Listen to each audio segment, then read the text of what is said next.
Bienvenue de retour dans les récits d'horreur de Monsieur Mystique. Ce soir, nous vous apportons 7 des histoires les plus troublantes jamais racontées par des routiers, issus des autoroutes sans fin, des aires de repos oubliées et des routes secondaires désertes qui traversent le pays. Ces récits ne sont pas des inventions de veillées, mais des confessions authentiques de conducteurs qui vivent leur vie dans les heures mortes, quand le reste du monde dort et que la route appartient à autre chose. Chaque témoignage que vous allez entendre est tiré de récits réels, recoupés, lorsque c'était possible, avec des rapports de police, des légendes locales et des rumeurs qui circulent depuis des années sur les ondes des radios CB. Certaines de ces histoires frôlent le crime réel. D'autres évoquent des forces qui défient toute explication rationnelle. Mais toutes proviennent de personnes qui n'ont rien à gagner en inventant ce qu'elles ont vu. Si vous appréciez l'horreur lente, authentique, qui hante longtemps après que l'écran s'est éteint, abonnez-vous à les récits d'horreur de Monsieur Mystique et activez toutes les notifications pour ne jamais manquer notre prochaine plongée dans l'inconnu. Une fois que vous aurez écouté, partagez vos propres expériences de la route ou vos rencontres nocturnes dans les commentaires ci-dessous, car vos histoires pourraient bien être le prochain cas que nous explorerons. Installez-vous maintenant, alors que nous roulons sur les longues étendues sombres de l'autoroute, où les routiers découvrent que certaines cargaisons sont plus lourdes qu'elles n'y paraissent. Et que certaines choses, là-bas, ne veulent pas être dépassées. Je ne suis pas fier de ce que j'ai fait cette nuit-là. Je me dis que j'ai fait ce qu'il fallait, que j'ai pris la bonne décision, que prévenir les autorités valait mieux que de ne rien faire du tout. Mais quand je ferme les yeux, j'entends encore les coups, réguliers comme un battement de cœur, contre le métal fin. Et je vois ses yeux quand il s'est enfin retourné pour me regarder. C'est ce que je porte en moi maintenant, kilomètre après kilomètre. Je m'appelle Georges, et je conduis des camions depuis plus d'une décennie. J'ai vu des accidents qui transforment l'acier en papier froissé. J'ai observé des voitures dériver sur 3 voies comme si elles étaient à moitié endormies. Et j'ai entendu plus de mensonges au comptoir d'une aire de repos que la plupart des gens n'en entendront de toute leur vie. Rien ne m'avait jamais poursuivi dans mes rêves jusqu'à cette nuit-là, sur une bande isolée d'autoroute, près de la sortie 19. C'était le genre de trajet que les expéditeurs adorent refiler à ceux qui ne disent jamais non, 4 tournées de transport de fond en une nuit, si serré que si vous perdiez 10 minutes à chaque arrêt, vous étiez déjà en retard. Je n'aimais pas ces trajets. Trop de regards braqués sur vous, trop de gens qui devinent ce que vous transportez dans la remorque. Mais l'argent était bon, et mes factures se moquaient bien de ma préférence pour les chargements de denrées sèches. Quand je suis arrivé sur le parking de la dernière banque, mon tableau de bord affichait minuit 17. La rue était presque déserte. Quelques réverbères à vapeur de sodium bourdonnaient au-dessus du trottoir, et la lueur bleue du coin distributeur se reflétait dans les vitres. La succursale se trouvait en bordure d'un de ces centres-villes oubliés, où ne restaient que des magasins fermés, des enseignes de prêteurs sur gage et des bars au néon clignotant. J'ai fait un tour lent du parking, comme je le fais toujours, scrutant les ombres, vérifiant qu'il n'y avait personne à traîner près du distributeur. Le seul autre véhicule présent était un autre semi-remorque garé le long de la clôture, au fond. Le moteur tournait au ralenti. Le camion n'arborait aucun logo d'entreprise que je reconnaissais, juste une caisse blanche sans marque et une cabine qui semblait ne pas avoir été lavée depuis des mois. Les rideaux de la couchette étaient à moitié tirés, laissant entrevoir une fine bande d'obscurité.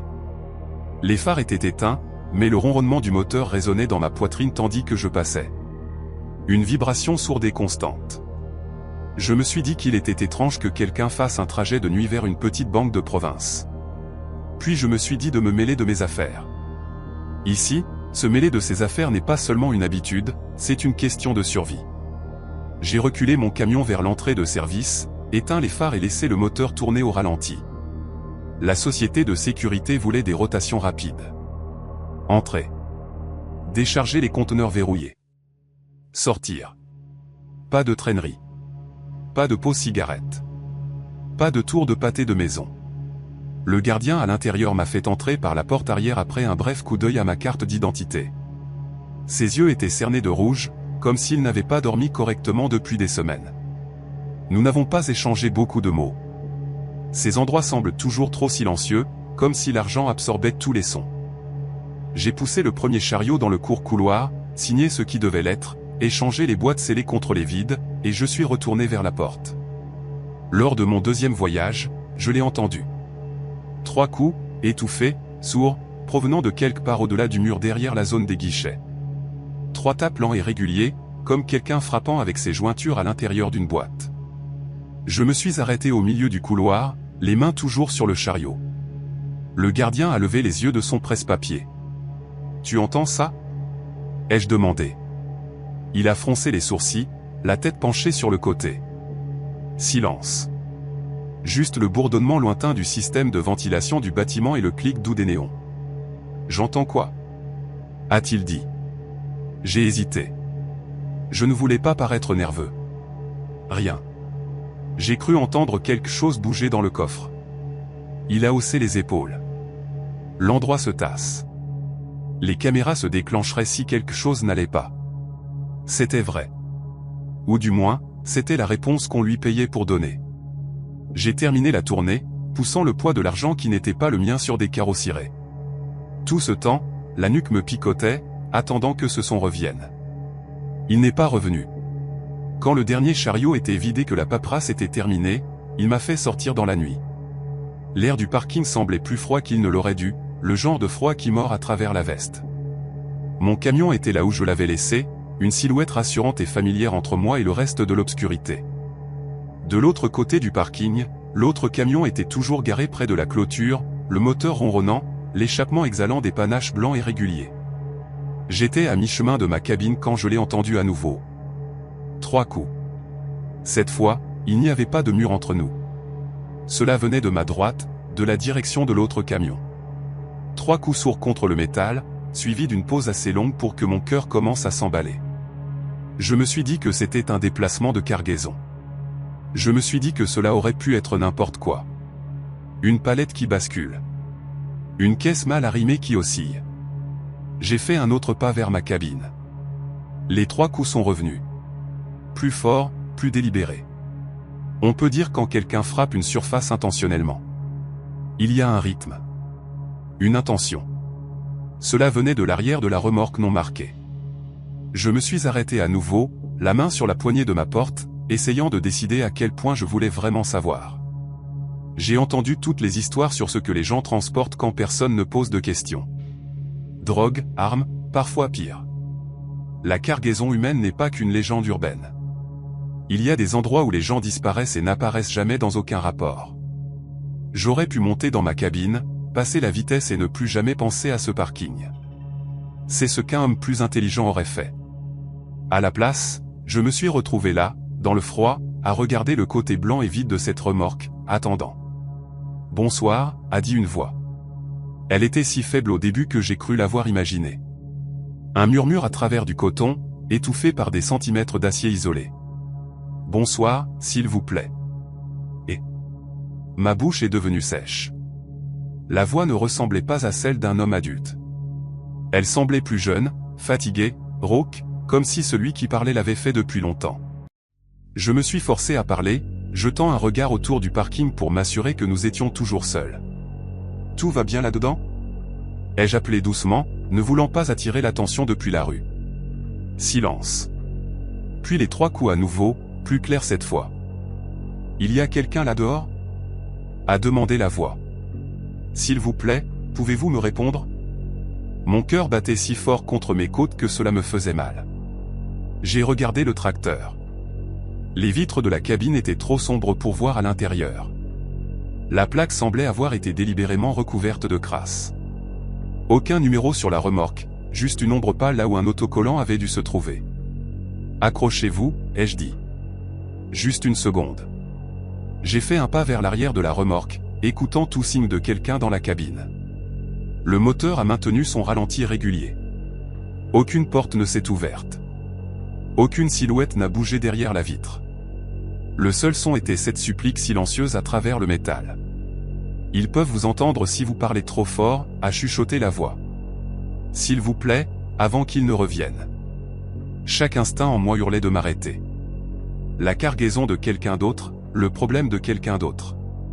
J'étais un gars avec un emploi du temps serré, un bon de livraison à signer et une famille qui avait besoin de mon chèque de paie. On ne s'amuse pas avec les serrures d'un autre chauffeur. À moins de vouloir des ennuis. « Qui est-ce » ai-je demandé. La voix tremblait. « Il nous met là-dedans. Il dit que personne ne se soucie de nous. Que personne n'écoute. Vous avez écouté. S'il vous plaît, Ouvrez. Je ne dirai rien. Je le jure. J'ai atteint les portes et posé ma main à plat sur le métal froid. Il vibrait légèrement avec le ralenti du moteur, comme le ferait n'importe quelle remorque chargée. J'ai imaginé des visages pressés contre l'obscurité à quelques centimètres de moi. Des poignets liés. Des ecchymoses. Toutes les choses que j'avais lues en petits paragraphes à la fin des sites d'actualité locale quand elles finissaient par éclater au grand jour. J'ai aussi imaginé ce qui arriverait si le propriétaire de ce camion tournait au coin et me voyait les mains sur ses portes. Qu'est-ce qui se passe?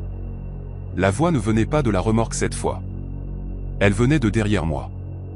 Je me suis retourné si vite que j'ai cogné mon épaule contre la poignée de la porte. Un homme se tenait à environ 5 mètres de moi, à moitié dans la lumière du projecteur de sécurité de la banque et à moitié dans l'ombre. Il était plus grand que moi d'une tête, large d'épaules, vêtu d'une veste en jean graisseuse et d'une casquette noire tirée bas. Sa barbe pendait lourdement jusqu'à sa poitrine, striée de gris, et ses yeux n'étaient pas normaux. J'ai rencontré des hommes sous l'emprise de drogue, des hommes ivres, des hommes qui n'avaient pas dormi depuis des jours. Ils ont tous une certaine sauvagerie dans le regard. Ce n'était pas ça. Ses yeux étaient plats, concentrés, comme ceux d'un chasseur regardant un animal qui s'est aventuré dans son piège. « Bonsoir », ai-je réussi à dire, essayant de garder ma voix stable. « J'ai entendu quelque chose dans votre remorque. J'ai pensé que votre chargement avait peut-être bougé. » Il m'a regardé longtemps sans répondre. Dans ce silence, les 3 coups sont revenus, cette fois si doux que cela aurait presque pu être une coïncidence. Sa mâchoire s'est contractée une fois. « Le chargement va bien », a-t-il dit. Sa voix était basse, contrôlée. « Vous avez fini ici ?» J'ai hoché la tête, soudain conscient de ma vulnérabilité dans le parking ouvert. « Ouais, j'ai terminé. J'allais partir. » Il a fait un pas envers moi, les yeux ne quittant jamais les miens. J'ai réalisé qu'il se plaçait entre moi et l'arrière de la remorque, comme si ma proximité avec la serrure était déjà trop. « Les parkings sont pleins d'écho, » a-t-il dit. « Vous ne devriez pas écouter si fort. Vous pourriez entendre quelque chose que vous n'aimerez pas. » J'ai avalé ma salive. Peut-être bien. Derrière lui, la remorque a tremblé une fois. Pas un grand mouvement, pas le genre que l'on voit quand une cargaison bascule vraiment, mais plutôt comme si quelque chose à l'intérieur avait frappé le mur fort puis s'était immobilisé. Les yeux de l'homme ont glissé sur le côté pendant une fraction de seconde. Et dans ce bref instant, j'ai vu quelque chose se fissurer dans son expression. Pas de la culpabilité, pas de la peur, mais de l'agacement, comme un parent regardant un enfant qui ne cesse de s'agiter. « C'est votre camion ?» a-t-il demandé, désignant ma remorque d'un mouvement du menton. « Ouais. Alors vous devriez y monter. Vous avez des endroits où aller. » J'ai hoché la tête à nouveau, reculant lentement, ne voulant pas lui tourner complètement le dos avant d'avoir quelques mètres de plus entre nous. Tout ce temps, le froid du métal de la porte était encore dans ma paume, comme si ma peau se souvenait du frisson. Je suis monté dans ma cabine avec des jambes étrangement engourdies, j'ai fermé la porte et les verrouillé. Pendant un moment, je suis resté assis là, les mains sur le volant, le moteur ronronnant sous moi, le regardant dans mon rétroviseur. Il est resté là un moment à fixer mon camion, puis s'est tourné et a marché vers sa propre cabine. Le coup est venu une dernière fois, vif et paniqué, juste au moment où il disparaissait dans l'obscurité. J'aurais pu partir à ce moment-là, passer la vitesse, sortir sur la route et faire comme si les 5 dernières minutes n'avaient jamais eu lieu. À la place, j'ai attrapé mon téléphone. La ligne de la centrale de sécurité avait une option distincte pour les urgences. Je l'ai caché, donné l'adresse du parking d'une voix basse et dit la seule chose à laquelle je pensais qu'il pourrait répondre. « Il y a un camion suspect garé près de la clôture », ai-je dit. Remorque non marquée. Quelque chose ne va pas. Vous devriez envoyer quelqu'un vérifier. L'opérateur a demandé si je voulais laisser mon nom. Mes yeux sont restés fixés sur le rétroviseur, sur la forme de cette boîte blanche et l'ombre de l'homme dans sa cabine. Non, ai-je dit. Envoyez juste quelqu'un vite. Je suis sorti du parking après cela, mon cœur battant encore assez fort pour que mon pied tremble sur la pédale. Dans mon rétroviseur, j'ai regardé la banque et l'autre camion rétrécir jusqu'à ce que la lueur de leur lumière soit engloutie par l'obscurité de la rue. Je me suis dit que j'avais fait quelque chose. J'avais prévenu. Je n'étais pas simplement parti. Mais à mesure que les kilomètres défilaient et que l'autoroute s'ouvrait devant moi, cette excuse a commencé à sonner creux. 2 jours plus tard, dans un autre état, j'ai entendu l'histoire. Les chauffeurs parlent même quand ils ne devraient pas. Quelqu'un a mentionné une remorque réfrigérée trouvée abandonnée derrière un motel bon marché, le cadenas coupé par la police d'État. Ils ont dit qu'il y avait des gens à l'intérieur. La plupart ne bougeaient plus. D'eux bougeait encore. J'ai posé des questions que je n'aurais pas dû poser, rassemblant des détails que je n'avais aucun droit de connaître. Aucune marque sur les portes. Des plaques si sales qu'il leur a fallu du temps pour les vérifier. Un survivant enroué d'avoir crié et frappé les murs pendant des heures, peut-être des jours. Ils ont dit qu'ils n'avaient pas arrêté de frapper. Un chauffeur m'a dit tranquillement, les yeux fixés sur la table, qu'ils savaient que quelqu'un était là à un moment donné. Qu'ils avaient entendu des bottes sur le béton, entendu une voix d'homme, puis plus rien. Je n'ai pas demandé où la remorque avait été trouvée. Je n'ai pas demandé dans quelle direction elle se dirigeait. Je n'ai pas demandé ce que les survivants avaient dit de l'homme qui la conduisait. J'ai simplement hoché la tête, fini mon café et suis retourné à mon camion. Maintenant, quand je m'arrête sur un parking après minuit et que je vois un autre camion sans marque garé seul avec le moteur en marche et les rideaux à moitié tirés, je me gare plus loin. Je garde les yeux sur mes propres rétroviseurs, mes propres portes. Je me dis que si j'entends à nouveau frapper, je ferai plus. Je n'hésiterai pas. Mais la vérité, c'est que je ne sais pas. Je me souviens des yeux de cet homme, de ce regard plat et patient. Je me souviens de la façon dont le gardien n'a pas entendu les premiers coups. Je me souviens des mots du survivant flottant dans la salle des chauffeurs comme de la fumée de cigarette. Nous n'avons pas arrêté de frapper. Quelqu'un était là, puis il n'était plus là. Voilà mon histoire. Je ne suis pas un héros. Je suis juste un homme qui a écouté assez longtemps pour savoir qu'il y avait quelqu'un de l'autre côté de ce métal, puis qui est parti quand même. Et peu importe à quel point je transporte des marchandises, peu importe le nombre de kilomètres qui s'accumulent sur mon compteur, j'ai appris qu'il y a des chargements ici que l'on ne voit jamais sur un manifeste. Et certains d'entre eux sont plus lourds que tout ce que l'on peut peser sur une balance. Je riais autrefois des histoires que les anciens racontaient sur les autoroutes hantées et les autostoppeurs fantômes. Le long cours peut vous faire ça, si vous le laissez faire. C'est ce que je disais. Votre cerveau devient mou après trop de kilomètres et trop peu de sommeil.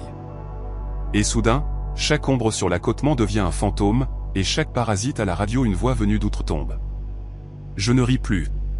Pas depuis que je l'ai rencontré une deuxième fois. Je m'appelle Arabella, et je n'avais même pas conduit à travers le pays depuis 6 mois quand cela s'est produit. J'ai signé avec une entreprise de taille moyenne qui adorait mettre les nouveaux chauffeurs sur les trajets que personne d'autre ne voulait. Au début, j'ai pris ça comme un compliment. Ils m'ont dit que j'étais vive, que j'apprenais vite, que je ne me plaignais pas. Plus tard, j'ai réalisé que c'était juste des façons polies de dire que j'étais plus facile à risquer. Le trajet qui m'a brisé a commencé comme les autres. L'expédition m'a appelé tard un mardi. Ils m'ont dit qu'ils avaient un chargement de dernière minute à sortir du dépôt qui devait être dans une petite ville de montagne à 3 états de là avant l'aube. Les aléas du métier, ont-ils dit. Délai serré, bon bonus. Je suis arrivé sur le parking juste avant le coucher du soleil. La remorque était une vieille 48 pieds déjà chargée et scellée. Les papiers étaient agrafés à l'arrière du connaissement avec ce tampon rouge, urgent, que j'avais commencé à détester. Quel est le piège ? Ai-je demandé au dispatch de nuit alors qu'il me faisait glisser le presse-papier sur le comptoir. Il a souri en coin. Le piège, c'est que personne d'autre ne veut de ce couloir. Venteux.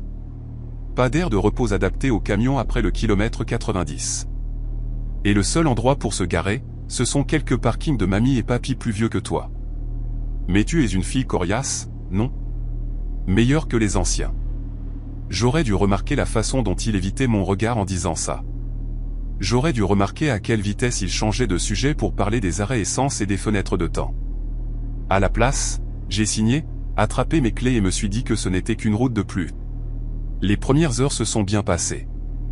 Le trafic s'est éclairci alors que je quittais l'autoroute, échangeant 6 voies de feux arrière contre un ruban à 2 voies qui serpentait dans des collines basses et sombres. Mon horloge de tableau de bord a affiché 23h17 alors que la dernière aire de repos descente disparaissait dans mes rétroviseurs.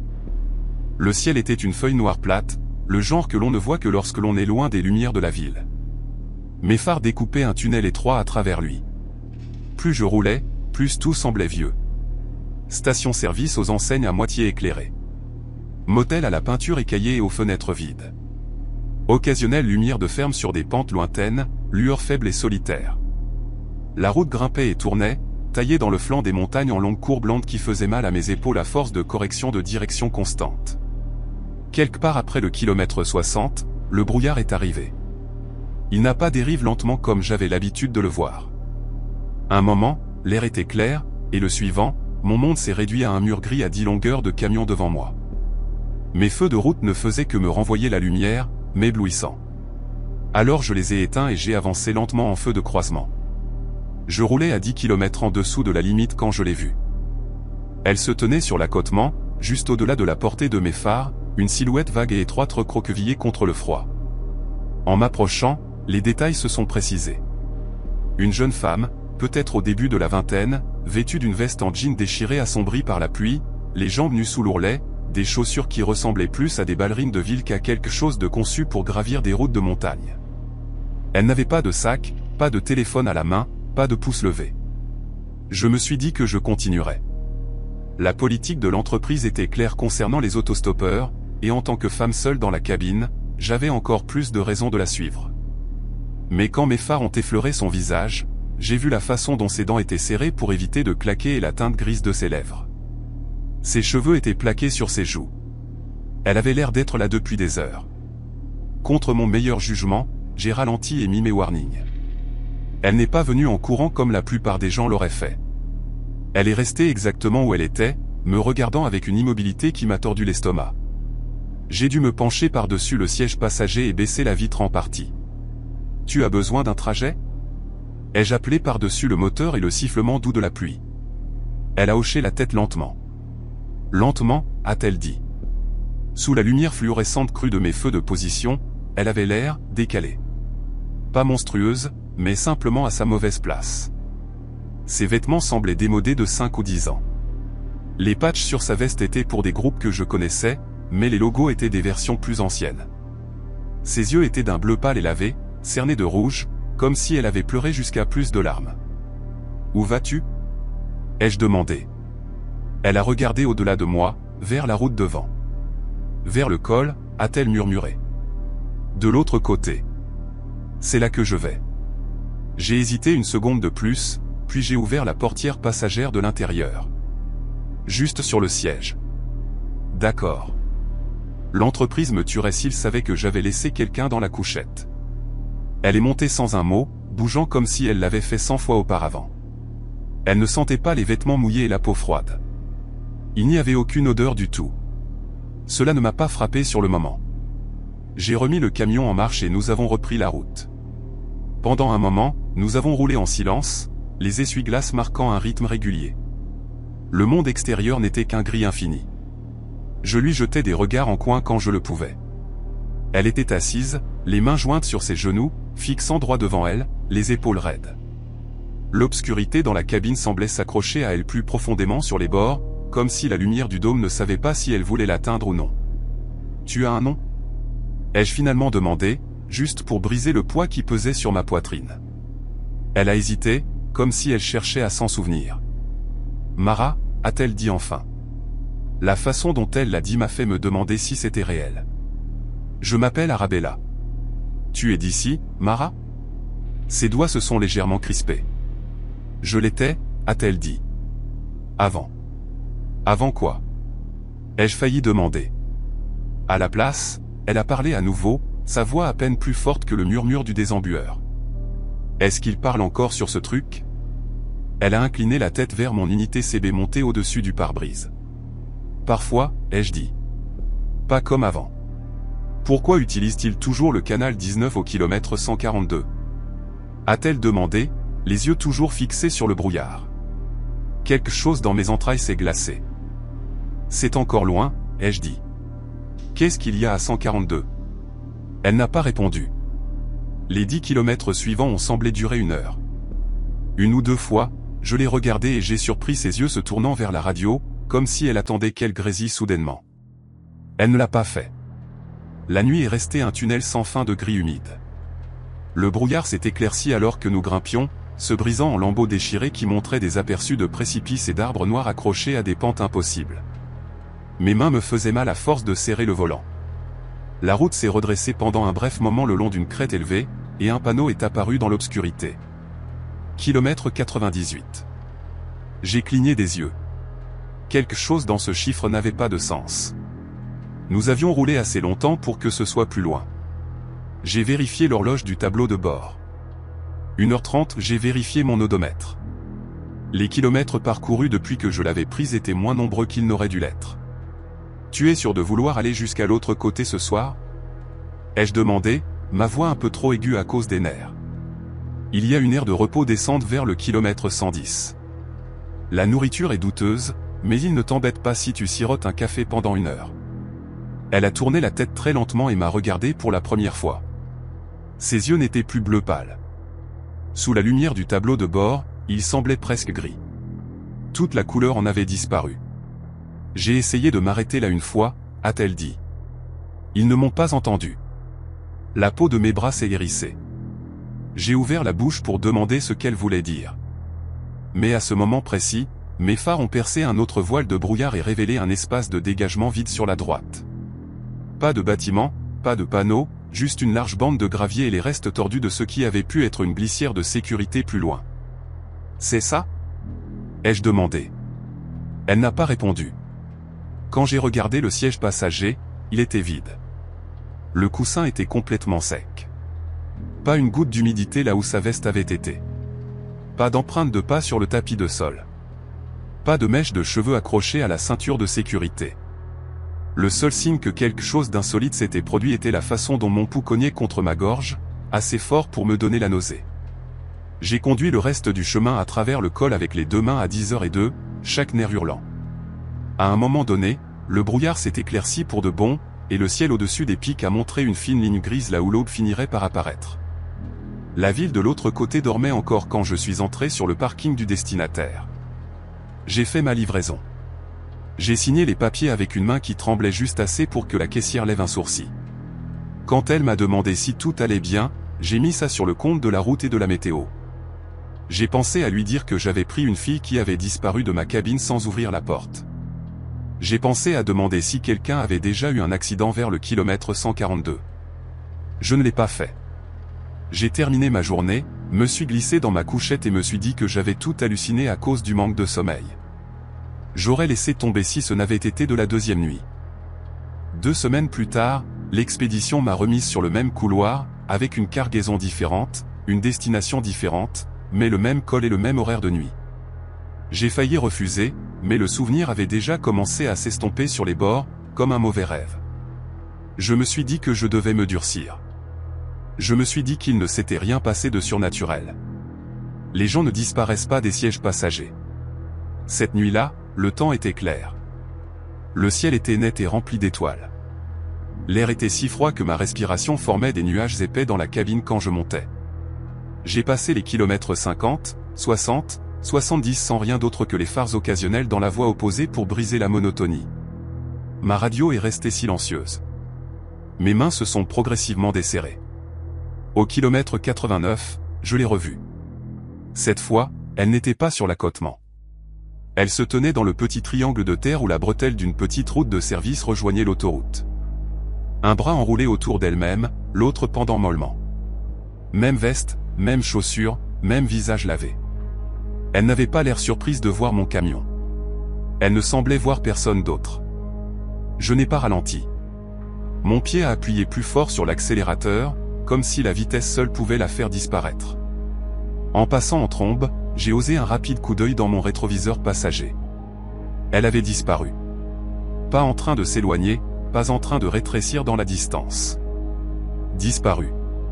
Pendant plusieurs kilomètres après cela, mon esprit a cherché des explications. Peut-être qu'il y avait 2 filles habillées de la même façon. Peut-être que le brouillard et l'heure tardive la première fois m'avaient fait mal me souvenir de son visage. Peut-être que c'était un étrange tour de l'ombre cette fois. Je me suis accroché à toute excuse à laquelle je pouvais me raccrocher. J'ai réussi à atteindre le kilomètre 139 avant que le brouillard ne revienne. Pas de lente progression cette fois. Un moment, j'avais des étoiles claires et les contours nets des pics. Le suivant, j'étais de nouveau dans un tunnel blanc, mes propres phares me renvoyant leur éclat. Le CB a grésillé. Je l'avais laissé allumé par habitude, surtout pour les alertes météo et les avertissements de pesée. Le canal 19 avait été mort toute la nuit. Juste le sifflement occasionnel du bruit atmosphérique. Maintenant, il a craché une rafale de parasites si forte que j'ai sursauté. « Bonjour », a dit une voix de fille. Elle était fine et tremblotante, comme si elle venait de très loin à travers une mauvaise connexion. Ma main a plané au-dessus du micro. « Il y a quelqu'un » a demandé la voix. « Est-ce que quelqu'un peut nous entendre au kilomètre 142 » Le camion semblait se rétrécir autour de moi. L'air dans la cabine est devenu dense, lourd, difficile à respirer. J'ai forcé mes doigts à se refermer sur le micro, le pouce appuyant sur le bouton jusqu'à ce que le plastique craque. Ici le camion-citerne nord en direction du col, ai-je dit. Ma voix tremblait. Je vous entends. Qui est-ce? Silence. Juste le doux sifflement et le crépitement du canal ouvert. J'allais me répéter quand le panneau est apparu dans le brouillard sur ma droite. Kilomètre 142. Mes yeux ont oscillé entre la route et l'affichage du CB. Le numéro du canal brillait, vert et stable, devant moi. La silhouette floue d'un espace de dégagement a pris forme. Ce même espace de gravier vide avec une glissière de sécurité brisée. S'il vous plaît, la voix est revenue. Soudain beaucoup plus claire. Nous sommes sortis de la route. Nous avons appelé. Personne n'a répondu. Est-ce que quelqu'un est là maintenant? Ma prise sur le volant a rendu mes jointures blanches. L'espace de dégagement se précipitait vers moi. Alors que je le dépassais, le brouillard s'est éclairci juste assez pour que je voie au-delà de la barrière brisée. Il n'y avait rien là. Pas de voiture, pas d'épave fraîche, pas de traces de dérapage. Juste une longue chute dans l'obscurité et le faible reflet de l'eau ou des rochers loin en bas. Quelle est votre position exactement? Ai-je demandé, m'accrochant au protocole. Répétez votre position. Kilomètre 142, a chuchoté la fille. Nous avons appelé. Le feu ne s'arrête pas. S'il vous plaît. Il fait si chaud. Je n'arrive pas à ouvrir la porte. Est-ce que quelqu'un est là maintenant? Ma vision s'est rétrécie. J'ai senti quelque chose alors, faible et impossible, comme du plastique brûlé et de l'upholstérie mouillée. Mes yeux se sont tournés vers le siège passager. Elle était assise là, trempée. De la vapeur s'élevait faiblement de sa veste. Ses cheveux pendaient en cordes mouillées. Cette fois, il y avait une odeur acrée métallique sous la fumée, comme du sang et de la mousse de siège fondu. Sa tête s'est tournée vers moi d'une manière saccadée et peu naturelle, comme si son cou ne bougeait plus tout à fait correctement. Ses yeux brûlaient comme des braises sous l'eau. « Tu nous as entendus » a-t-elle dit. Ses lèvres bougeaient à peine. Le son semblait remplir la cabine de toute façon. « Tu nous entends maintenant? Vas-tu répondre » Mon pied a écrasé le frein sans réflexion consciente. Le camion a sursauté, l'ABS crépitant alors que 40 tonnes d'acier et de liquide défiaient la physique sur une route de montagne. Je me suis forcé à le garder droit, à relâcher avant de tout perdre. Le camion a ralenti encore, rampé. Je ne pouvais pas la regarder. J'ai fixé la route, les chiffres rampant sur mon compteur de vitesse, n'importe quoi d'autre. Je vous entends, ai-je dit. Ma voix semblait appartenir à quelqu'un d'autre. Il n'y a pas d'épave à 142. Pas maintenant. Plus maintenant. Pour la première fois, il y avait de l'émotion dans sa voix en dehors de cette horrible supplication plate. Plus maintenant, a-t-elle répété. C'est ce qu'ils ont dit à nos mères. Le CB a hurlé. Pendant un battement de cœur, la cabine s'est remplie de cris superposés, pas forts, mais lointains. D'innombrables voix enchevêtrées en une longue note montante. Puis ça s'est coupé. La radio est devenue silencieuse. Le brouillard s'est éclairci comme si quelqu'un avait ouvert une fenêtre. Le siège à côté de moi était de nouveau vide, mais cette fois, le coussin était trempé. De l'eau sombre ou quelque chose de similaire avait imprégné le tissu et s'égouttait lentement sur le tapis de sol. L'odeur de plastique brûlé a persisté pendant des kilomètres avant de finalement s'estomper. J'ai réussi à descendre de la montagne sans m'écraser. J'ai livré ma cargaison. J'ai signé ce qui devait l'être. Je n'ai mentionné aucune de ces choses à l'expédition, aux autres chauffeurs, à qui que ce soit. Qui croirait qu'il venait d'entendre un écho de quelque chose qui s'était produit des années auparavant? Cette fille et tous ceux qui étaient avec elle étaient morts avant même que j'obtienne mon permis de conduire. J'ai essayé de le vérifier de la manière dont on le fait quand on a besoin de se prouver à soi-même que l'on ne perd pas la tête. Plus tard, quand j'ai eu le courage, j'ai recherché dans les bases de données d'accidents. Ça a pris un moment, mais je l'ai trouvé. Une voiture pleine d'étudiants, surtout des filles, est sortie de la route sur ce même col une nuit depuis presque 15 ans avant que je ne l'emprunte. Le rapport disait que le véhicule avait pris feu à l'impact. Il notait que l'une d'elles avait réussi à appeler à l'aide, mais que l'appel avait été coupé avant qu'elle ne puisse donner une localisation claire. Quand les secours ont finalement trouvé l'épave, il était trop tard.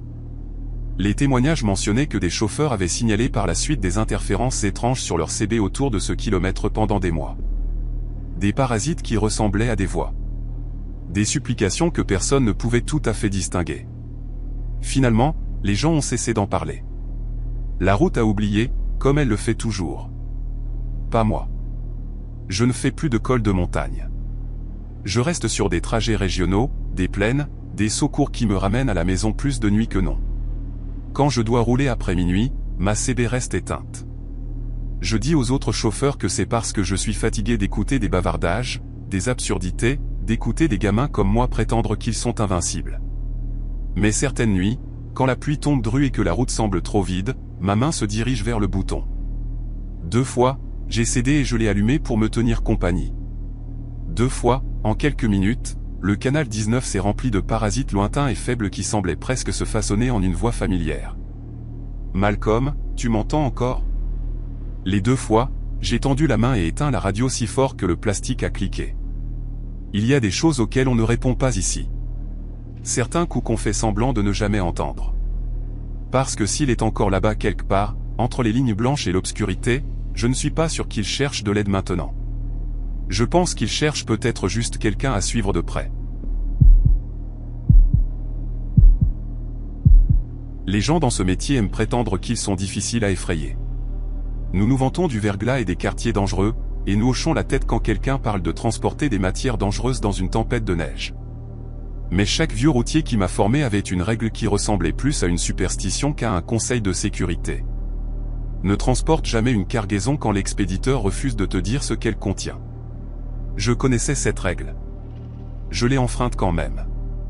Je m'appelle Vincent, et j'ai commencé dans ce métier avant que tout ne soit application et tableau de bord.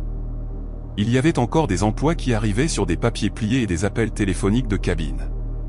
La nuit où j'ai appris à écouter mes aînés, j'étais en retard de 3 jours de paix à cause d'un trajet annulé, et j'étais assis dans un box d'une aire de repos, sirotant un café qui avait le goût de pièces de monnaie chaude. C'est alors qu'un gars que je connaissais à peine s'est glissé sur le siège en face de moi et m'a offert le genre d'argent que l'on est censé gagner qu'avec des matières dangereuses. Un trajet simple, a-t-il dit. Route secondaire, peu de trafic, pas de pesée, cache aux 2 bouts.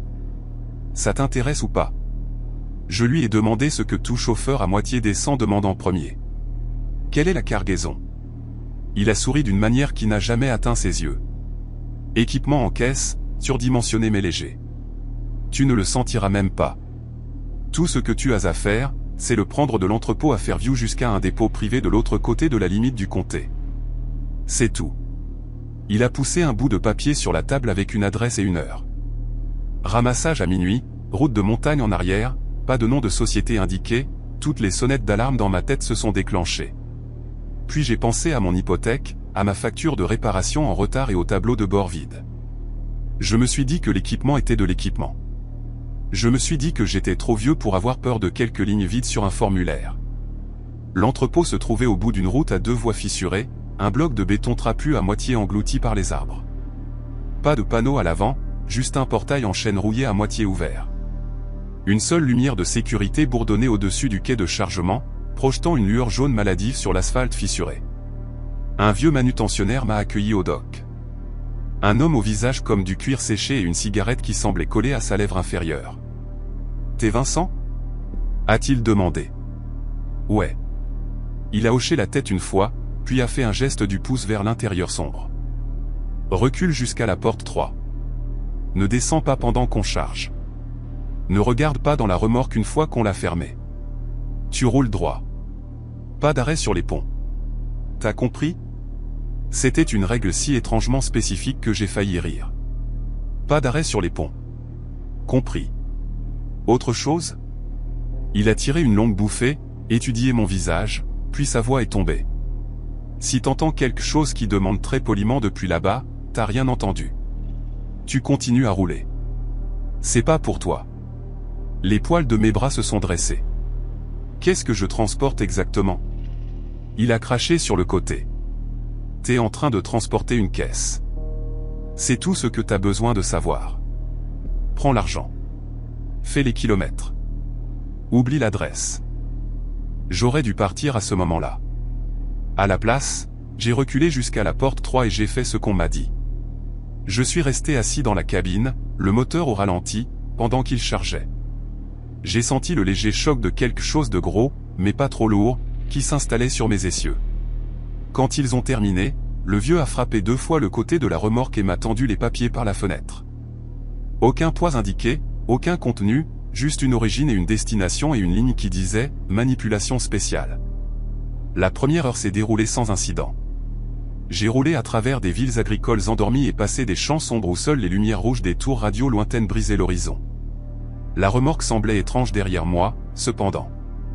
Elle ne tirait pas comme une cargaison normale. Le poids ne penchait pas dans les virages. Il restait stable, centré, comme s'il était planté. Vers 2 heures du matin, la route s'est rétrécie et la forêt s'est refermée de près des 2 côtés. J'ai éteint la radio par habitude, économisant mon attention pour les virages serrés et les collines aveugles. C'est alors que j'ai entendu le premier son provenant de la remorque. Ce n'était pas un choc ou un grincement. C'était une voix, douce, claire, comme quelqu'un debout juste derrière mon siège. « Bonsoir, Vincent. » J'ai failli faire un écart. La cabine était vide. Mes rétroviseurs ne montraient rien d'autre que mes propres phares sur le bitume et la faible boîte blanche de la remorque suivant docilement derrière. « Qui est là ?» ai-je aboyé, la colère couvrant la fissure dans ma voix. Un temps de silence, puis, calmement. « Désolé. Je ne voulais pas te surprendre. Ça fait juste un moment que je n'ai pas eu quelqu'un à qui parler. » La voix ne résonnait pas. Elle ne venait pas par la CB. L'unité était éteinte. Elle semblait s'infiltrer de l'air lui-même. Je me suis souvenu de l'avertissement du manutentionnaire. Si t'entends quelque chose, qui demande poliment. Ma bouche est devenue sèche. T'es pas censé parler du tout, ai-je dit. Peu importe ce que t'es. Un rire bas. Peu importe ce que je suis. C'est juste. Autrefois, on m'appelait autrement, des noms que tu pourrais reconnaître dans les contes populaires et les croix au bord des routes. Mais maintenant, je suis une cargaison, comme n'importe quoi d'autre. Mon pied voulait écraser le frein. Mes mains voulaient tourner le volant et nous mettre tous les deux dans le fossé, juste pour m'éloigner de cette voie. J'ai gardé le cap. Qu'est-ce qu'il y a dans la caisse? Ai-je demandé, incapable de m'arrêter. T'as de la famille, Vincent? A-t-il demandé à la place. Quelqu'un qui t'attend à la maison. Quelqu'un qui t'a dit de ne pas prendre ce boulot. Des images ont jailli, non sollicitées. Ma femme à la table de la cuisine, fronçant les sourcils devant les chiffres. Mon frère me disant de rester sur les chargements de l'entreprise. La voix de mon père, des années en arrière, disant de ne jamais travailler pour un homme qui paie en cash et ne donne pas son nom de famille. Je n'ai pas répondu. Je me souviens de ce que c'est, a continué la voix, conversationnelle. De marcher sous un ciel ouvert, de voir comment la lune change de forme. Il ne me laisse plus la voir. Juste l'obscurité et le bois et la puanteur de la peur. Tu pourrais changer ça. La route a descendu, puis s'est élevée vers un long pont en acier qui enjambait une tranche noire de rivière. Les poutres se dressaient devant moi, une cage de côte sombre contre la nuit. Pas d'arrêt sur les ponts, avait dit le manutentionnaire. J'ai maintenu ma vitesse, les yeux rivés sur l'autre bout. À mi-chemin, chaque poil de mon corps s'est dressé. L'air est devenu lourd, comme avant un orage. Laisse-moi regarder juste une fois, a murmuré la chose dans la caisse. Ouvre les portes d'un coup quand tu atteindras le milieu. Tu n'as même pas besoin de regarder toi-même. Tu peux garder les yeux sur la route. Je ne te toucherai pas. Je te le promets. Le métal a gémi autour de moi. Pendant une seconde, j'ai cru que c'était le pont, mais le son venait de derrière. La remorque a légèrement oscillé, comme si quelque chose à l'intérieur avait déplacé son poids pour la première fois. J'ai serré les dents et j'ai conduit. Le centre du pont semblait s'étirer à l'infini. Le ton de la voix a changé, une pointe de frustration s'y glissant. « T'es un homme obstiné », a-t-il dit. Le dernier ne l'était pas. Il a ouvert les portes avant même que nous quittions la cour. « Tu sais ce qui arrive quand on brise le seau trop tôt ? Il blâme le chauffeur. Il blâme toujours le chauffeur. » J'ai imaginé le visage buriné du vieux. Il y avait une histoire dans la façon dont ses doigts tremblaient quand il allumait sa cigarette. Peut-être qu'il avait transporté cette chose avant. Peut-être que quelqu'un d'autre l'avait fait et n'était jamais rentré à la maison. Le moteur a toussé une fois, un petit hoquet, assez pour faire baisser l'aiguille du compteur. Les phares ont vacillé. Le volant semblait lourd dans mes mains. « Je n'aime pas les ponts », a dit la voix, soudain froide. Trop d'eau, trop de chutes. Ça me rappelle pourquoi ils ont construit la caisse. Le moteur s'est coupé. Toutes les lumières du tableau de bord se sont éteintes. En un instant, le seul son était le hurlement de l'acier et du caoutchouc alors que 40 000 livres de camions et de remorques glissaient en silence mortel sur le pont métallique creux. J'avais juste assez d'élan pour franchir le pont. Alors que le tracteur roulait sur un sol solide, tout a repris vie. Les lumières ont éclaté. Le moteur a rugi. Le volant a tressailli sous mes mains alors que la direction assistée revenait. « Tu me gardes dans le noir », a-t-il sifflé alors, sans aucune chaleur. « Mais je me souviens de ton espèce. Je me souviens de vos voix au bord de la rivière. Je me souviens de vos cordes. Mes dents claquaient. Je suis juste le chauffeur, ai-je dit à travers elle. C'est pas moi qui t'a mis là. Pourtant, te voilà, a-t-il dit doucement, tirant sur les chaînes. Le reste du trajet a été un flou. La voix n'a plus parlé.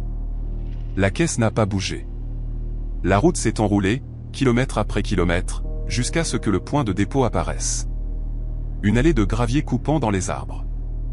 Un portail grand ouvert comme une bouche. Une seule lumière brûlait au-dessus d'un petit plot de béton où quelqu'un avait peint une croix en blanc frais. Un homme est sorti des ombres alors que je reculais. Sa silhouette était grande et mince, les mains jointes derrière le dos. Il n'a pas donné de nom. Il n'a pas tendu la main. « T'as fait bon temps », a-t-il dit. Des ennuis ? J'ai pensé à lui dire que le moteur était mort sur le pont. Que quelque chose dans sa caisse avait essayé de me convaincre d'ouvrir les portes. Que ceux qui étaient à l'intérieur connaissaient mon nom, ma famille, des morceaux de mon passé que je n'avais jamais racontés à personne sur la route. Non, ai-je dit à la place. Aucun problème. Il a hoché la tête, satisfait, et a fait signe à deux hommes de sortir des arbres. Ils ont bougé rapidement, efficacement, glissant des chandelles sous la caisse et la roulant jusqu'au bord de la remorque. J'ai vu juste assez pour savoir que le bois était ancien, lié par des bandes de fer, si piquées qu'elles semblaient plus vieilles que tout le reste. Des symboles avaient été brûlés sur le côté, à moitié obscurcis par de la peinture fraîche. « Le paiement est dans l'enveloppe », a dit l'homme grand, me tendant un épais paquet non marqué. « T'as fait ta part. Maintenant, oublie cette adresse. » Je suis parti sans me retourner. Une semaine plus tard, j'ai pris un trajet qui m'a fait repasser devant cet ancien entrepôt. La curiosité m'a tordu les entrailles jusqu'à ce que je cède et tourne dans la route fissurée pour un rapide coup d'œil. Le portail avait disparu. La clôture en chêne était affaissée dans la terre. Des mauvaises herbes poussaient à travers le béton où mon camion s'était garé. Les quais de chargement étaient condamnés, les planches déjà grises avec l'âge. La lumière de sécurité était cassée. Du verre éparpillé sur le sol, comme s'il en avait été ainsi depuis des années. Un panneau, à vendre, penchait près de l'entrée. Son numéro de téléphone s'était effacé jusqu'à disparaître. J'ai demandé autour de moi. Personne n'a admis savoir quoi que ce soit. Certains chauffeurs ont haussé les épaules et dit que l'entrepôt était fermé depuis avant qu'ils obtiennent leur permis. Un vieux routier m'a jeté un regard que je n'ai pas su déchiffrer et m'a dit qu'il y a des bâtiments qui apparaissent quand ils sont nécessaires, puis disparaissent à nouveau quand l'affaire est conclue. Maintenant, chaque fois qu'un courtier me propose une grosse enveloppe pour un trajet sans contenu indiqué, je dis non. Peu importe à quel point mon argent est serré. Il y a des chargements qui ne sont pas faits pour être transportés par quiconque veut dormir paisiblement la nuit. De temps en temps, cependant, je roule devant une cour oubliée ou un quai condamné et j'aperçois, juste une seconde, la silhouette d'une grande caisse en bois assise seule dans les ombres. Elle n'est jamais tout à fait de la même taille. Les marquages ne sont jamais tout à fait identiques, mais je ressens toujours la même chose. Comme si quelque chose à l'intérieur se tenait très immobile, écoutant le son d'un moteur qui le reconnaît, attendant une autre chance de voir le ciel ouvert. J'ai passé plus de nuits dans des aires de repos que dans mon propre lit. On s'habitue à leur monotonie. L'odeur de café aigre, les toilettes trop éclairées, le bourdonnement des distributeurs automatiques qui ne se taisent jamais. C'est pourquoi la nuit où je me suis arrêté dans celle qui n'existe pas se détache si clairement. C'était comme entrer dans un endroit que j'avais vu 1000 fois et réalisé, à mi-chemin de la porte, que toutes les sorties avaient été déplacées. Je m'appelle Estelle. Je roule surtout de nuit, par choix. Moins de trafic, moins d'idiots sur leur téléphone, plus d'espace pour respirer. Cela signifie aussi que je vis de caféine et de ce qui passe pour de la nourriture au milieu de nulle part. Il y avait ce trajet l'hiver dernier, une longue traversée de 3 États avec rien que des routes d'État après les 200 premiers kilomètres. L'expédition m'avait mise sur un horaire qui ne laissait pas de place pour des vraies aires de repos. Alors j'ai prévu de m'arrêter dans une aire que j'avais déjà utilisée, à environ 10 heures de route. La nuit était brumeuse dès le départ, ce genre de brouillard bas qui dévore tes phares. Plus je m'approchais des montagnes, plus il s'épaississait, jusqu'à ce que mon monde se réduise à 2 lignes blanches, une lueur verte sur le tableau de bord et la douce traînée de mes propres phares contre la brume. J'ai surveillé mon horloge, compté les kilomètres. D'après mon carnet de bord, j'étais juste à la limite de quand je devais m'arrêter. J'ai failli rater le panneau. Des lettres réfléchissantes blanches, à moitié avalées par le brouillard. Aire de repos à 1 kilomètre. J'ai senti une vague de soulagement. Je connaissais cet endroit, où je croyais le connaître. Petite boucle, parking limité pour camions, bâtiment ancien, mais toilettes décentes. Une île familière dans l'obscurité. La bretelle de sortie est apparue de nulle part, une bouche grise s'ouvrant sur la droite. J'ai mis mon clignotant, ralenti. Les pneus bourdonnant sur la bande rugueuse. Alors que je réduisais ma vitesse, les arbres se sont écartés pour révéler le petit royaume de béton et de lumière au sodium de l'aire de repos. Sauf que ce n'était pas tout à fait ça. La disposition était la même. Une route en boucle, parking pour voitures à gauche, emplacement pour camions à droite, un bâtiment bas en bloc de ciment au milieu. Mais l'extérieur du bâtiment semblait fraîchement peint, blanc vif avec une bordure bleue que je ne me souvenais pas. Le bitume était lisse, sans les fissures en toile d'araignée que j'attendais. Les anciennes lumières vacillantes avaient été remplacées par de hauts poteaux LED propres qui baignaient tout dans une clarté dure et uniforme. Il n'y avait aucun autre véhicule. Aucun. Pas de voiture avec des familles endormies. Pas d'autres camions au ralenti. Pas de SUV de patrouille garé nez à nez. Juste mon camion, les emplacements vides et le bâtiment assis là, comme s'ils m'attendaient. Je me suis dit qu'ils avaient fait des rénovations. Les aires de repos reçoivent des liftings parfois. Peut-être que je n'étais pas passé par là depuis un moment. J'ai garé mon camion, mis le frein à main et je me suis assise 1 minute, le moteur tiquant en refroidissant. Mon GPS montrait toujours le point bleu là où je l'attendais, planant sur la petite icône de l'aire de repos. Mais le champ de nom, où il y avait d'habitude quelque chose comme « aire de repos de North Hollow », était vide, juste une boîte grise. Bizarre. Je l'ai mis sur le compte d'un bug, j'ai attrapé mes clés et je suis descendu. L'air sentait propre. Trop propre. Pas une trace de diesel, pas de fumée de cigarette rance. Aucune de cette odeur âcre qui colle à tout endroit où les camions se sont garés pendant des années. Juste de l'air froid et humide et la plus faible trace de pain. À l'intérieur, le bâtiment semblait flambant neuf. Les sols brillaient. Les distributeurs automatiques étaient modernes. Des vitrines éclairées, remplies de rangées parfaitement alignées de chips et de bonbons. Le tableau d'affichage avait des rangées nettes de brochures, toutes droites, toutes alignées. Pas un seul prospectus pour un chien perdu, un groupe local ou un serrurier amateur. Un homme se tenait derrière le comptoir d'information, la quarantaine peut-être, avec une chemise polo repassée et un badge laminé qui disait simplement « préposé ». Il a souri dès que je suis entré. Le sourire était trop large, trop rapide, comme s'il s'était entraîné devant un miroir. « Longue nuit ?» a-t-il demandé. Quelque chose comme ça, ai-je dit, essayant de paraître décontracté. Je ne savais pas qu'ils avaient retapé cet endroit. La dernière fois que je suis passé, les dalles du plafond tombaient dans les toilettes des dames. Son sourire n'a pas changé, mais quelque chose dans ses yeux a vacillé. Nous le maintenons en bon état ici, a-t-il dit. Nous aimons que des chauffeurs comme vous se sentent à l'aise. Vous passez tant de temps là-dehors, après tout. La façon dont il a dit « disparaissent » a rendu la peau entre mes omoplates tendues. J'ai ri pour évacuer. Ouais, eh bien, j'ai l'intention de rester en un seul morceau, ai-je dit. Pause, puis retour sur la route. Il m'a regardé alors que je marchais vers le couloir des toilettes. Je pouvais sentir son regard entre mes omoplates comme une main. Je me suis dit que j'étais parano. Longues heures, mauvais temps, un préposé trop amical. Rien de plus. Les toilettes des dames étaient impeccables. Trop impeccables. Pas de graffiti sur les portes des cabines. Pas de miettes ou de papier égaré sur le sol. Chaque lavabo brillait. Les lumières fluorescentes ne bourdonnaient pas et ne clignotaient pas. Le miroir me reflétait en détails cruels.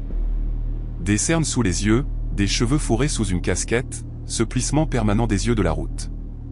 Alors que j'entrais dans une cabine, j'ai entendu l'écho de mes propres pas rebondir sur les carreaux. Puis, une demi-seconde plus tard, un autre ensemble. Le même rythme, le même espacement, mais pas les miens. Je me suis figé. Les cabines étaient vides. J'avais vérifié. La pièce était silencieuse à part le léger bourdonnement des bouches d'aération. Lentement, j'ai déplacé mon poids exprès, du talon aux orteils. Le son est venu, mon pas, puis un écho de celui-ci, légèrement retardé, comme si quelqu'un marchait en imitation parfaite, juste hors de vue. J'ai retenu mon souffle. Les échos se sont arrêtés. J'ai fini aussi vite que possible, me suis lavé les mains et j'ai évité de regarder dans le miroir. Cette fois, la porte a sifflé en se refermant derrière moi alors que je retournais dans la zone principale. Le préposé avait disparu. Le comptoir était vide, sa pile soignée de brochures intactes. Pour la première fois, je les ai vraiment regardées. Elles concernaient des attractions dans des états que je connaissais. Des parcs que j'avais traversés. Des villes que j'avais vues depuis l'autoroute. Mais les photos étaient fausses. Une ligne d'horizon avec une tour de trop. Un drapeau d'État avec les couleurs légèrement décalées. Une plage qui courbait dans la mauvaise direction comparée à la carte dans ma tête. Mon téléphone avait toutes les barres. Je l'ai sorti, j'ai essayé de rouvrir mon appli de carte. Le cercle de chargement a tourné et tourné, sans jamais se charger. Quand j'ai essayé d'ouvrir mes messages, l'écran a montré « pas de service » pendant une fraction de seconde avant que les barres ne réapparaissent. Sur le mur du fond, il y avait une carte encadrée de l'État, le genre que l'on voit dans chaque aire de repos. Sauf que les routes ne correspondaient pas à ce que je connaissais. Des autoroutes majeures se courbaient à des endroits où elles auraient dû être droites. Des villes entières où j'avais fait des livraisons manquaient, remplacées par des noms que je ne reconnaissais pas. Une certitude froide s'est installée dans mon estomac. Je devais partir. Je suis sorti dans le parking. Pendant une seconde, mon cœur s'est bloqué dans ma gorge. Mon camion n'était pas là où je l'avais laissé. Je l'avais garé 3 emplacements plus bas que la fin, face à la route de sortie. Maintenant, mon camion était plus près du bâtiment, à un angle, comme si quelqu'un l'avait déplacé, sans tout à fait le remettre droit. La portière du conducteur était à moitié ouverte, juste assez pour montrer une bande d'obscurité. Le parking était toujours vide. Aucun autre véhicule, aucun signe du préposé. La brume pressait juste au-delà de la lueur des lumières, épaisse et immobile. Et, ai-je appelé, plus pour prouver que j'avais encore une voix que toute autre chose. Si c'est une sorte de blague, ce n'est pas drôle. Rien n'a répondu. Pas d'insectes qui chantent, pas de bruit lointain de l'autoroute, juste le léger bourdonnement de ces 2 lumières parfaites et brillantes. Je me suis forcé à marcher vers le camion. Chaque pas semblait s'étirer. La distance entre moi et la cabine ne diminuait jamais tout à fait comme elle aurait dû. Quand j'ai atteint la porte, ma main tremblait sur la poignée. L'intérieur de la cabine était sombre, mais des formes familières se dessinaient là où elles auraient dû être. Volant, siège, mon désodorisant accroché. Personne n'était à l'intérieur. Je suis monté, j'ai claqué la porte et je l'ai verrouillée. Mise en marche du moteur, le tableau de bord s'est allumé, tous les systèmes au vert. Mon GPS de carte est revenu à la vie, le point bleu clignotant. L'icône de l'aire de repos avait disparu. L'écran montrait mon camion sur une étendue ininterrompue d'autoroute. Pas de sortie, pas de route secondaire. Le cœur battant, je l'ai passé en vitesse et j'ai roulé vers la sortie. Alors que mes phares balayaient le bâtiment une dernière fois, les fenêtres semblaient différentes, plus sombres. Le lobby brillant où je venais d'être était maintenant juste une ombre derrière la vitre. Le panneau, préposé, au-dessus du comptoir a clignoté, puis s'est éteint. Au moment où mes pneus ont touché la voie d'insertion, la brume s'est refermée à nouveau. J'ai vérifié mes rétroviseurs, m'attendant à moitié à voir les lumières de l'endroit s'éloigner derrière moi. Il n'y avait rien, juste des arbres et de l'obscurité là où l'aire de repos aurait dû être. J'ai conduit pendant encore 30 km avant de voir une station-service. Elle était vieille, crasseuse, exactement le genre d'endroit que j'évite normalement à moins d'être désespéré. Je me suis arrêté quand même, juste pour me tenir sous un autre ensemble de lumières, pour entendre un autre type de bourdonnement. À l'intérieur, le caissier faisait défiler son téléphone derrière une vitre blindée. J'ai acheté un café qui avait le goût de boue brûlée, sur un coup de tête, j'ai demandé. Et, tu sais s'ils ont rénové l'aire de repos plus haut sur l'autoroute, celle à environ 30 miles au sud.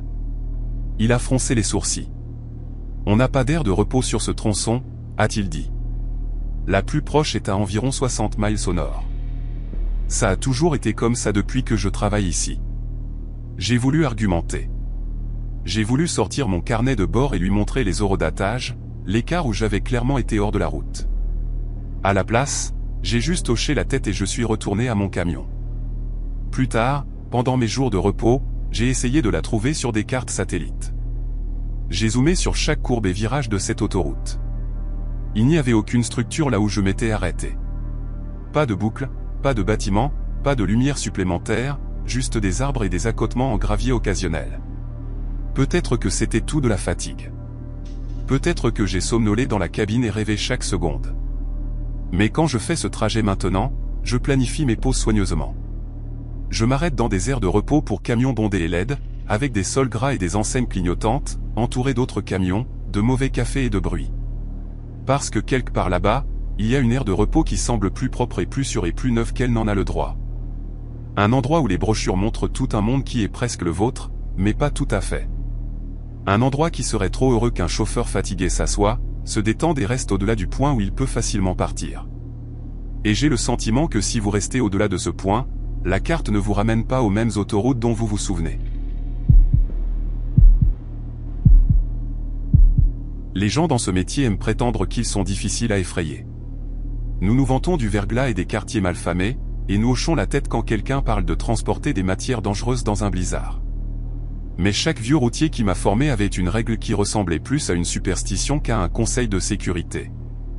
Ne transporte jamais une cargaison quand l'expéditeur refuse de te dire ce qu'elle contient. Je connaissais cette règle.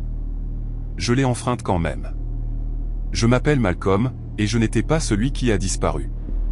Cet honneur revient à un jeune chauffeur que nous appelions tous simplement Cal. Il a gravi les échelons rapidement dans l'entreprise, avide, assoiffé de kilomètres. Le genre de gars qui se portait volontaire pour chaque trajet de nuit juste pour prouver qu'il le pouvait. Nous avions l'habitude d'échanger des blagues sur la CB entre minuit et l'aube, juste pour rompre la solitude. La nuit où c'est arrivé était comme une autre, du moins au début. Début de l'automne, une tempête rampait depuis l'ouest. La pluie balayait en bande une portion d'autoroute que nous connaissions tous par cœur. J'étais environ 1 heure devant Cal, chargé de lourdes tôles. Il était derrière moi avec une cargaison légère, sa voix coupant de temps en temps alors que nous vérifions les conditions routières l'un pour l'autre. La route est glissante dans les creux, lui ai-je dit. Fais gaffe autour du kilomètre 80. Ça dérape là-bas. Reçu, a-t-il dit. Sa voix était enjouée, mais j'entendais la fatigue en dessous. Tu t'arrêtes à cette aire de repos près du 110 ? C'est le plan, ai-je dit. Café et quelque chose qui prétend être de la nourriture. Il y a eu une pause. Puis il a dit, plus bas. Je pense que je vais pousser un peu plus loin. J'ai l'impression que quelqu'un est sur mon pare-choc depuis 1 heure. Je veux mettre un peu de distance. J'ai jeté un coup d'œil à mon rétroviseur par réflexe. Même si je savais qu'il était quelque part derrière moi sur une route que j'avais déjà passée. Habitude. La circulation est légère ce soir, ai-je dit. Laisse-les te doubler. C'est ça le truc. Il a dit qu'il ne double pas. Il a continué en expliquant que depuis qu'il était retourné sur l'autoroute après son dernier arrêt essence, il avait remarqué une paire de phares se placer derrière lui. Pas en roulant sur son pare-choc de manière agressive, pas en klaxonnant, pas en essayant de le dépasser, juste en restant là, toujours à la même distance. Quand il accélérait, ils accéléraient. Quand il ralentissait, ils ralentissaient. Probablement juste un autre chauffeur qui fait du passing, ai-je dit. Les gens font ça et ne s'en rendent même pas compte. Peut-être, a-t-il dit. C'est juste bizarre. Ils ont eu l'occasion de me doubler quand je me suis retrouvé derrière ce lent, mais ils ne l'ont pas fait. Ils sont restés exactement là où ils étaient. Nous en sommes restés là pendant un moment. Je l'ai guidé à travers une zone de vent traversier sur un viaduc exposé, et pendant 20 minutes, la conversation a dévié vers des banalités. Vieux blagues, plaintes sur l'expédition, le habituel. La tempête s'est intensifiée, la pluie martelant le toit de ma cabine, les essuie-glaces à fond. Puis sa voix est revenue, plus tendue cette fois. « Malcolm, t'es toujours là ?»« Toujours là », ai-je répondu. « Qu'est-ce qui se passe ?» Ils m'ont suivi dans l'air de repos, a-t-il dit. Ils se sont garés derrière moi, puis ils sont juste restés là. Quand j'ai décidé de partir, ils sont partis. Maintenant, ils sont juste revenus là où ils étaient. Même distance, même voix. Un frisson m'a parcouru l'échine. Je n'aimais pas le son de ça. Il faut que tu les regardes. Non, a-t-il dit, les phares ne s'allument jamais. Je ne vois pas la calandre dans mes rétroviseurs. Juste de la lumière, trop brillante pour voir au-delà. Je lui ai dit ce que toute personne calme et rationnelle dirait. Prends la prochaine sortie avec une grande aire de repos, gare-toi sous les lumières, entre à l'intérieur, et si la voiture traînait encore, appelle les secours. Briefing de sécurité 101. Il a accepté. A dit qu'il visait un grand endroit bien éclairé que nous connaissions tous à environ 30 km. Probablement rien, a-t-il dit, comme s'il essayait de se convaincre lui-même. Peut-être que je suis juste fatigué. Probablement, ai-je dit. Mais ne fais pas le héros. Si ton instinct te dit que quelque chose ne va pas, écoute-le. Le canal est devenu silencieux. Juste le doux sifflement de la pluie et des parasites. J'ai pris ma sortie, roulé jusqu'à ma place, et j'ai éteint pour la nuit. À l'intérieur, devant une mauvaise tasse de café, j'ai gardé une oreille sur la radio au comptoir où d'autres chauffeurs écoutaient à moitié les mises à jour météo. Environ 20 minutes plus tard, mon talkie-walkie a grésillé. Malcolm. Sa voix était différente, plus fine, plus aiguë sur les bords. Je suis là, ai-je dit. Ils n'ont pas pris la sortie, a-t-il chuchoté. J'ai ralenti, mis mon clignotant, me suis préparé à sortir. Dès que la bretelle est apparue, ils ont dévié vers la voie de gauche et ont continué tout droit. Quand je me suis réinséré, ils étaient là, garés sur le côté. Dès que je les ai dépassés, ils se sont remis derrière moi. Les poils de mes bras se sont dressés. Appelle les patrouilleurs, ai-je dit. Maintenant. Utilise ton kit main libre. Donne-leur ton kilomètre. Fais-leur savoir que tu penses être suivi. Il a hésité. Je ne veux pas en faire toute une histoire si c'est rien. Si c'était rien, tu ne chuchoterais pas. J'ai rétorqué. Fais-le. Je vais te tenir compagnie.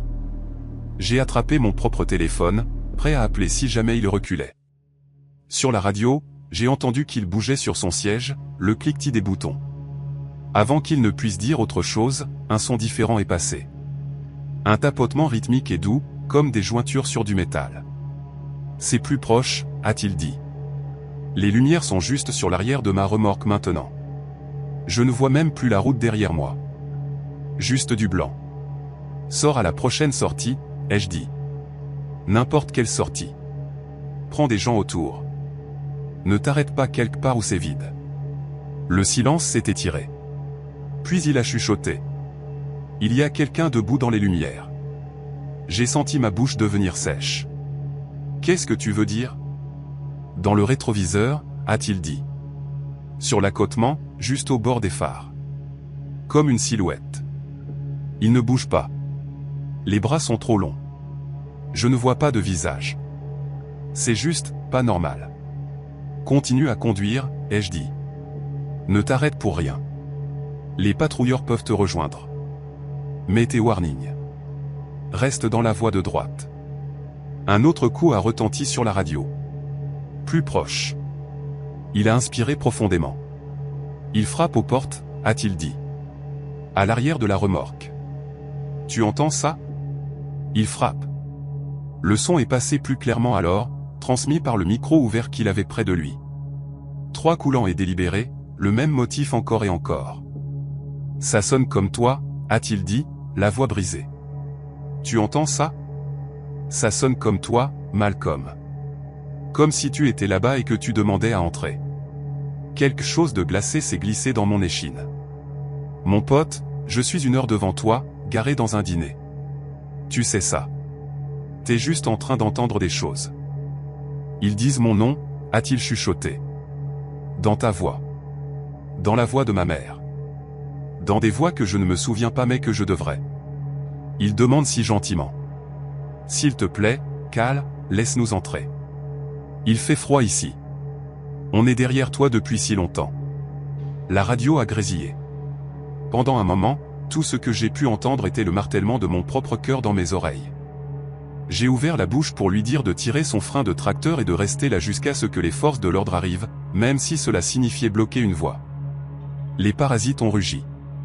Puis, très faiblement en dessous, j'ai entendu une dernière chose. D'accord, a-t-il dit. D'accord, juste une seconde. Le canal est devenu silencieux. J'ai essayé de le joindre encore et encore. 10 minutes. 20.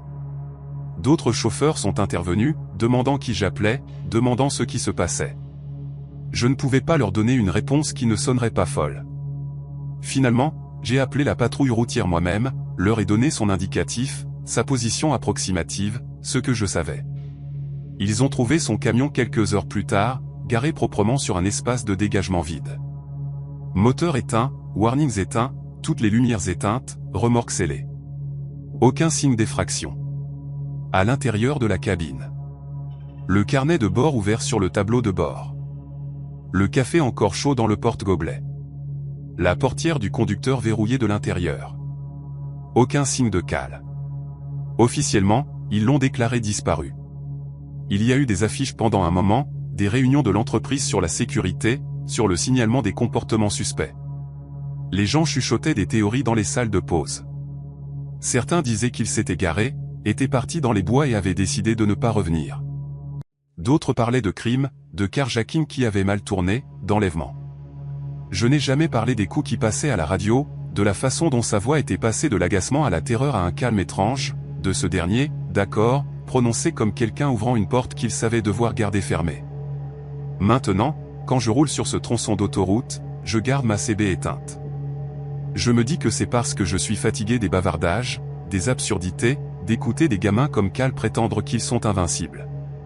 Mais certaines nuits, quand la pluie tombe dru et que la route semble trop vide, ma main se dirige vers le bouton.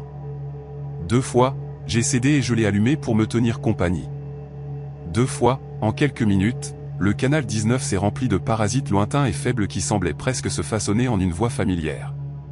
Malcolm, t'es toujours là?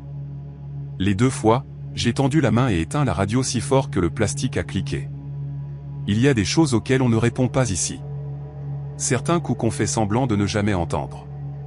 Parce que s'il est encore là-bas quelque part, entre les lignes blanches et l'obscurité, je ne suis pas sûr qu'il cherche de l'aide maintenant. Je pense qu'il cherche peut-être juste quelqu'un à suivre de près. On entend beaucoup de bêtises dans les dîners des aires de repos. Des kilomètres hantés, des autostoppeurs fantômes, des ponts maudits qui détestent le son des freins gecs. La plupart du temps, ce ne sont que des histoires pour passer le temps. C'est ce que je pensais des récits du pont de Calderwick, jusqu'à ce que j'essaie de prouver à tout le monde qu'ils avaient tort. Je me vantais autrefois d'être ce genre de têtu. Je m'appelle Phoebe et je roule surtout en régional, dans 3 États, transportant tout, des matériaux de construction aux épiceries. Il y a ce vieux pont à 2 voies sur l'un de mes trajets réguliers. Une chose en acier étroit avec une colonne vertébrale affaissée et une rivière en dessous qui ressemble plus à du verre noir qu'à de l'eau la nuit. Les locaux jurent que c'est de la malchance pour les camions. Ils disent que si tu le traverses bruyamment, il te prend quelque chose. La plupart des chauffeurs roulent simplement en silence, parce que pourquoi ne pas humilier une histoire quand ça ne coûte rien? La première fois que j'ai entendu la version complète, j'étais dans un rade crasseux près du dépôt, berçant un mauvais café et essayant de me réveiller pour un trajet de minuit. Un vieux routier nommé Percy s'est penché du tabouret voisin et a hoché la tête vers ma feuille de route. « Tu fais la 47 ce soir ?» a-t-il demandé. « Ouais, ai-je dit. Pont et tout. » « Pourquoi ?» Il a souri en coin. « Fais-toi une faveur et coupe le gec sur le pont. Ne klaxonne pas. Et pour l'amour de Dieu, ne t'arrête pas au milieu pour admirer la vue. » J'ai roulé des yeux. « Qu'est-ce qui se passe si je le fais ? » Un collecteur de péage fantôme sort. « Tu ne sentiras rien tout de suite, a-t-il dit. C'est le problème. Tu traverseras juste bruyamment et arrogant, et quelque part sur la ligne, quelque chose est pris. Peut-être tes nerfs, peut-être ton sommeil, peut-être quelqu'un que tu aimes. » Il a remué son café. Le pont déteste le bruit. Il se souvient de la dernière fois qu'un camion a hurlé en le traversant. Je lui ai demandé ce qu'il voulait dire, mais il s'est contenté de secouer la tête et est retourné à son petit déjeuner. Les autres chauffeurs à proximité ont évité le sujet, comme s'ils avaient tous convenu de ne pas parler de l'incident qui avait déclenché la superstition. Je suis sorti de là en ayant l'impression qu'ils avaient tous décidé que j'étais trop verte pour être mise dans la confidence. Ça m'a irrité plus que ça n'aurait dû. Une semaine plus tard, l'expédition m'a mise sur ce trajet pour une livraison de produits alimentaires avant l'aube. Ciel dégagé, brouillard léger, pas de circulation. Alors que je roulais sur la route de Comté qui menait au pont, l'avertissement de Percy m'est revenu. J'ai pu entendre sa voix dans ma tête. Coupe le gec. Roule en silence. À la place, j'ai basculé l'interrupteur dans l'autre sens. Au moment où la structure en acier du pont s'est dressée dans l'obscurité, j'ai eu mon frein moteur prêt. La rivière en dessous n'était qu'une large bande de noir plus sombre. Aucune lumière pour attraper la surface. Les premiers pneus ont heurté les plaques métalliques avec un clang creux, et pendant une seconde, le vieux pont a chanté sous moi. J'ai rétrogradé brusquement et j'ai laissé le gec rugir. Le son a jailli de mes pots d'échappement et a rebondi sur l'acier comme une bête en cage, aigu ailé dans l'espace étroit. J'ai même donné un coup de klaxon, plus pour me prouver un point à moi-même que pour autre chose. Il n'y avait personne d'autre autour. Pas de maison assez proche pour déranger. Juste moi, mon camion et le pont. À mi-chemin, tout s'est arrêté. Pas le camion, pas exactement. Le moteur s'est coupé si vite que ça a donné l'impression que j'avais heurté un mur de silence. Le rugissement est mort en pleine note. Toutes les lumières de mon tableau de bord se sont éteintes. La radio a croassé et s'est éteinte. Même le grincement et le bourdonnement de la cabine se sont tus. Pendant un instant nauséeux, j'ai roulé en silence absolu. Le seul son était le léger frottement du caoutchouc sur l'acier et ma propre respiration qui s'accrochait dans ma gorge. J'ai déjà perdu des moteurs. C'est bruyant. Il y a des clics, des avertissements, des relais qui claquent, des alarmes. Ce n'était rien de tout ça. Ça donnait l'impression que quelqu'un avait appuyé sur mute dans le monde. L'air est devenu lourd, comme si un orage allait éclater juste au-dessus de ma tête. Les poils de mes bras se sont dressés sous ma veste. Mes mains ont serré le volant assez fort pour faire mal alors que je conduisais, utilisant rien que mes muscles et ma mémoire pour garder le camion centré sur le pont. Dans ce silence, quelque chose a chuchoté juste à côté de mon oreille. « Tu n'es pas le premier à crier après moi », a-t-il dit. « Tu es juste le dernier. » La voix n'était ni masculine ni féminine. Ça ressemblait au vent à travers l'acier, aux pneus sur le métal mouillé, à tous les sons qu'un pont entend, réduits en un seul fil fin. Je ne pouvais pas dire si c'était à l'intérieur ou à l'extérieur de la cabine. Ça donnait l'impression que c'était dans mes os. J'ai essayé de parler, de jurer, de prier. Ma bouche a bougé, mais je n'ai pas pu entendre ma propre voix. Mon pouls a tonné contre mes côtes. Le monde s'est réduit à la peinture réfléchissante sur les glissières de sécurité. Mes phares faibles dans le brouillard et ce chuchotement. Tu sais à quoi ça ressemble ? Ça a glissé quand ils ne ralentissent pas. Quand ils heurtent le verglas et que la cargaison se déplace et que la remorque se met en portefeuille. Je le sais. Des images ont jailli dans ma tête, non sollicitées. Un camion de travers. Des étincelles crépitant alors que le métal déchire le métal. Une remorque se débattant contre des glissières de sécurité non conçues pour supporter autant de poids. Une cabine oscillant au-dessus du vide pendant un battement de cœur trop long. Ils ont hurlé, a-t-il dit. Ils ont klaxonné comme si la rivière s'en souciait. Ils ont traîné leur cargaison sur moi comme un couteau. Puis ils sont tombés. Leur bruit est encore en moi. Je n'ai pas oublié. L'extrémité éloignée du pont semblait avancer vers moi en pousse agonisante. Je pouvais sentir mon camion perdre de l'élan. Si l'alimentation ne revenait pas avant que j'atteigne le dernier tiers, je m'arrêterais net. 40 000 livres de métal inutile perchés au-dessus d'une chute dans l'eau noire. Silence, a murmuré la voix. C'est tout ce que j'ai toujours voulu. Un peu de respect. Tu m'as donné tes freins à la place. Quelque chose a touché l'arrière de ma nuque. Pas physiquement, pas d'une manière qui laisse une marque, mais comme si des doigts d'air froid s'étaient glissés directement à travers ma peau.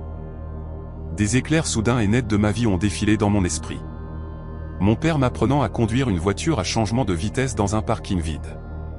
Mon frère riant alors qu'il sautait dans une rivière un après-midi d'été. Ma mère debout sur un porche, la main levée pour bloquer le soleil alors qu'elle regardait une version beaucoup plus jeune de moi m'éloigner dans un camion emprunté. Pendant une seconde, je n'ai pas pu me souvenir clairement de leur visage. Ils se sont brouillés comme des photographies laissées sous la pluie. La panique a surgi. J'ai essayé de crier et cette fois, un son étranglé a forcé son chemin hors de ma gorge. Dès que j'ai entendu ma propre voix, le monde a claqué en retour. Le moteur a toussé, puis rugi. Les lumières du tableau de bord se sont rallumées. La radio a craché une rafale de parasites et a repris ce qu'elle jouait, une émission de nuit. Le grincement et la vibration habituelle de la cabine sont revenus en flot. Le bruit soudain était presque douloureux. J'étais à 3 longueurs de camion de la fin du pont. Je n'ai pas touché le frein à nouveau jusqu'à ce que je sois bien dégagé du pont et de retour sur le bitume normal. Mes mains tremblaient si fort que j'ai dû m'arrêter dans un espace de dégagement en gravier et m'asseoir là, le moteur au ralenti, les 2 paumes à plat sur mes cuisses. L'envie de vomir venait par vagues. Quand j'ai essayé de rappeler les souvenirs qui s'étaient brouillés, un visage ici, un rire là, ils sont revenus, mais lentement, comme s'ils devaient se battre pour passer à travers quelque chose. Il y avait un poids dans ma poitrine qui n'y était pas avant. Une sensation que si j'étais resté silencieuse juste un peu plus longtemps, quelque chose aurait glissé et ne serait jamais tout à fait revenu. Je me suis dit que c'était juste un problème électrique. Humidité, mauvais câblage, vieille infrastructure. Peut-être que j'avais micro-somnolé et rêvé la voix, les morceaux manquants de mémoire. C'est ce que j'ai dit au mécanicien quand je lui ai fait vérifier chaque ligne et chaque fusible cette semaine-là.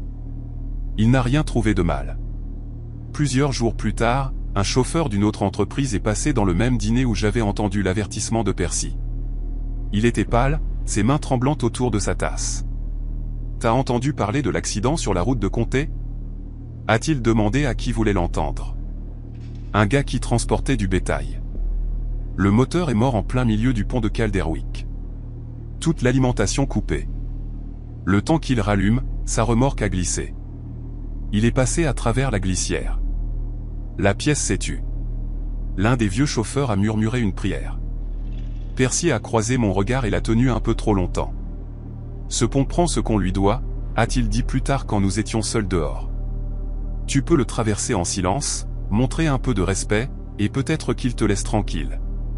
Tu le fais crier, il s'en souvient aussi. Parfois il prend quelque chose de petit. Parfois il prend un camion entier. Pourquoi quelqu'un l'utilise encore ? Ai-je demandé, la colère couvrant le tremblement dans ma voix. Parce qu'il est là, a-t-il dit. Parce que le détour est plus long et que le carburant est cher et que tout le monde pense que la malchance appartient à quelqu'un d'autre. Je fais toujours ce trajet. Il n'y a pas beaucoup de choix si tu veux garder le travail. Mais chaque fois que je vois le squelette en acier de ce pont se dresser dans le brouillard, ma main va vers l'interrupteur du GEC par réflexe. Je l'éteins bien avant que mes pneus ne touchent le métal. Je roule aussi silencieusement que possible. Pas de klaxon, pas de grincement de frein. Le moteur à peine plus qu'un bourdonnement où personne ne peut m'entendre. Je murmure. Doucement maintenant. Je passe juste. Et quelque part sous la vibration de mes pneus et le murmure de la rivière en dessous, je jure que je peux le sentir écouter. Il arrive un moment dans ce métier où les kilomètres commencent tous à se confondre. Les mêmes bretelles, le même motel, les mêmes lumières de rue orange LED qui saignent dans la cabine à 3 heures du matin. Après un moment, on commence à se demander si on ne fait pas la boucle sur le même tronçon de route encore et encore, en se disant simplement que c'est différent. Je plaisantais à ce sujet autrefois. Puis j'ai pris un détour une nuit et j'ai trouvé un endroit qui m'a fait penser que peut-être, la route nous fait boucler. Je m'appelle Laurence et je suis plus proche de raccrocher mes clés que de mon premier trajet solo. J'ai transporté à travers tous les types de temps que ce pays peut lancer à une personne. Je suis tombé en panne sur des cols de montagne et sous une chaleur désertique. J'ai dormi dans des cabines, des motels bon marché et des canapés de salle de pause. À travers tout ça, j'ai gardé une chose claire dans ma tête. Où j'étais, où j'allais et comment revenir.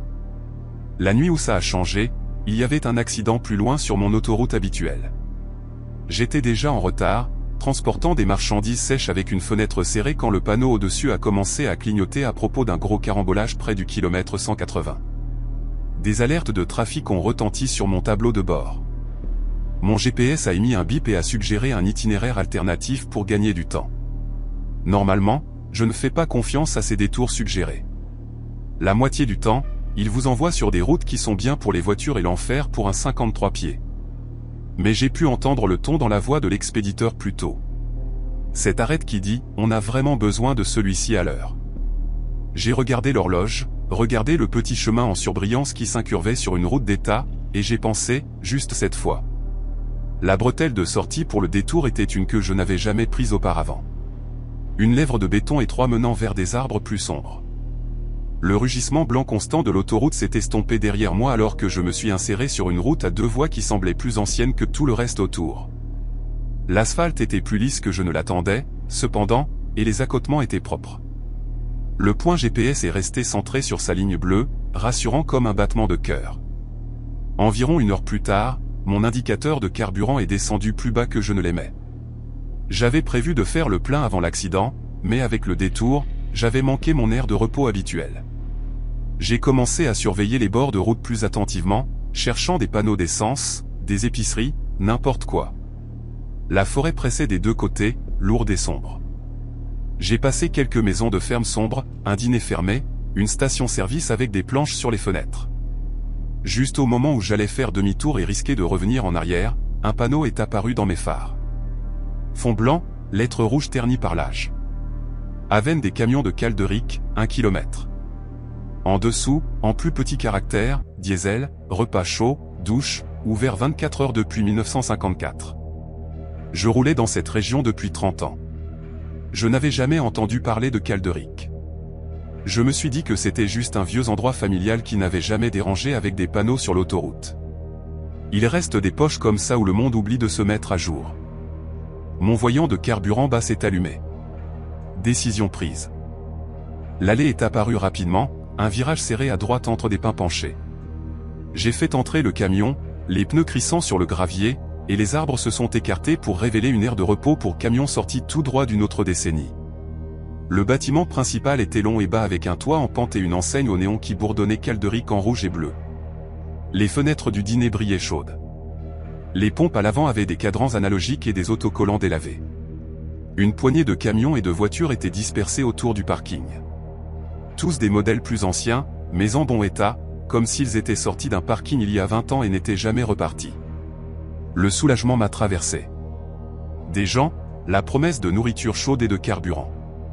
J'ai garé le camion à l'île à diesel, coupé le moteur et je suis descendu. L'air sentait la nourriture frite, l'air froid et la légère odeur de carburant. Des odeurs confortables, familières. À l'intérieur, le dîner était occupé pour 7 heures de la nuit. Quelques box étaient remplis de familles dont les vêtements semblaient un peu démodés. Veste à carreaux, jean taille haute, un enfant en t-shirt d'un groupe qui s'était séparé avant que j'obtienne mon permis. Un couple de chauffeurs était assis au comptoir, penchés sur leurs assiettes. La musique des haut-parleurs était une vieille chanson rock que je n'avais pas entendue en dehors des stations classiques depuis des années. Une serveuse s'est approchée avec une cafetière, le sourire déjà aux lèvres. Elle portait une robe uniforme bleu pâle, un tablier blanc, les cheveux relevés en un style que ma mère portait quand elle était jeune. « Je te resserre, chérie ?» a-t-elle demandé. « Oui », ai-je dit en glissant dans un box. « Depuis combien de temps vous êtes ici ?» Le panneau disait. « Depuis 54. » Son sourire s'est élargi comme si j'avais fait une bonne blague. « Depuis aussi longtemps que je me souvienne, » a-t-elle dit. « Tu es déjà passé avant, Laurence. Tu le sais. » Ma main s'est serrée autour du menu. « Vraiment ? ai-je demandé. Elle a incliné la tête, m'étudiant comme si je la taquinais. Bien sûr. Toi et ton père, quand vous rouliez en équipe, vous étiez assis juste là. Elle a tapé le bord du box. Il aimait la tarte aux pêches. Mon père était mort depuis 10 ans. Lui et moi avions effectivement roulé ensemble pendant un moment au début. Nous avions mangé dans beaucoup de petits endroits qui n'existaient plus. J'étais certain que ce n'en était pas un. C'était il y a longtemps, ai-je dit lentement. Tu dois me confondre avec quelqu'un d'autre. Elle a simplement versé le café. Vous, les routiers, vous dites toujours ça, a-t-elle dit légèrement. Comme si la route ne se souvenait pas de vous. La nourriture est arrivée chaude et rapide. Un rôti de bœuf et une purée qui avait le goût de quelque chose d'une cuisine de dimanche, pas d'un micro-ondes. Alors que je mangeais, le bourdonnement des conversations autour de moi semblait décalé. Pas faux, exactement. Juste un demi-temps derrière ce que mes oreilles attendaient, comme un film doublé, un peu désynchronisé. Quand j'ai jeté des regards autour de moi, j'ai attrapé des bribes. Ils ont recouvert l'ancienne route après l'érosion. Toujours en train de faire cette boucle, aller-retour, aller-retour. Il reviendra. Ils reviennent tous. J'ai vérifié ma montre. J'aurais juré n'être assis que depuis peut-être 20 minutes, mais les aiguilles montraient qu'une heure s'était presque écoulée. Mon horloge de camion était d'accord. L'inquiétude du carburant bas a de nouveau piqué. Je peux régler mon carburant ? Ai-je demandé à la serveuse quand elle est repassée. J'ai besoin de repartir. Déjà réglé, a-t-elle dit en hochant la tête vers la fenêtre. La pompe a été réinitialisée dès que tu es arrivé.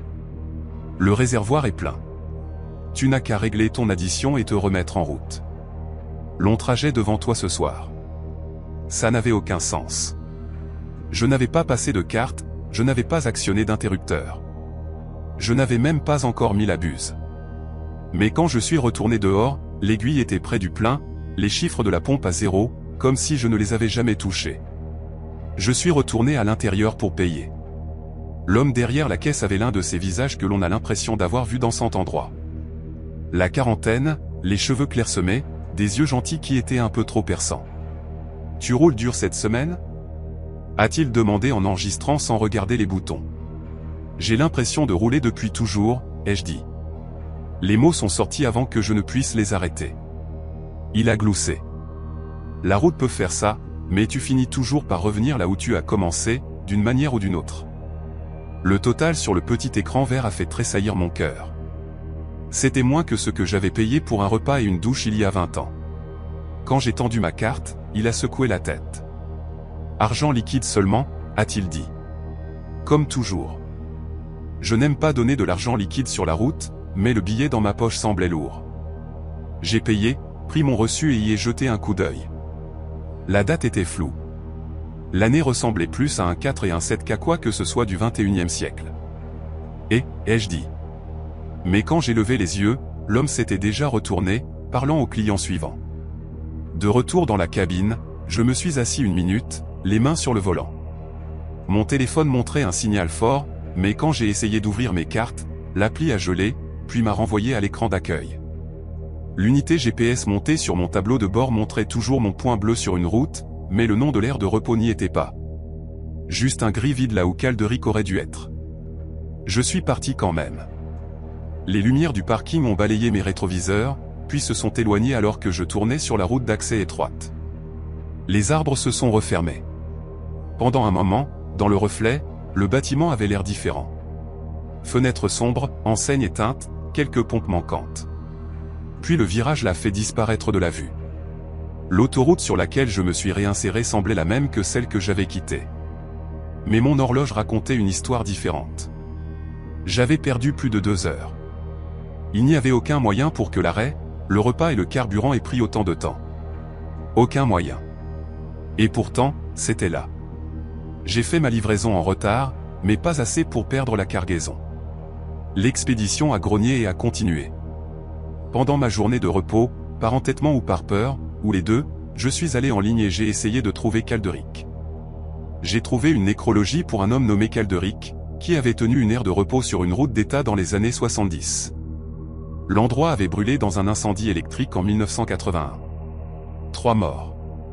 Personne n'avait reconstruit. Les photos de l'article montraient une enseigne presque identique à celle sous laquelle j'avais roulé, à moitié fondue et noircie.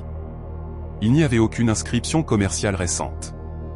Aucune image satellite ne montrait un bâtiment là où je m'en souvenais. Juste une parcelle de gravier lentement réclamée par les mauvaises herbes. Ces jours-ci, quand le GPS gazouille à propos d'un itinéraire plus rapide, je réfléchis à 2 fois. Je reste sur les routes que je connais, même si cela signifie avancer dans la circulation.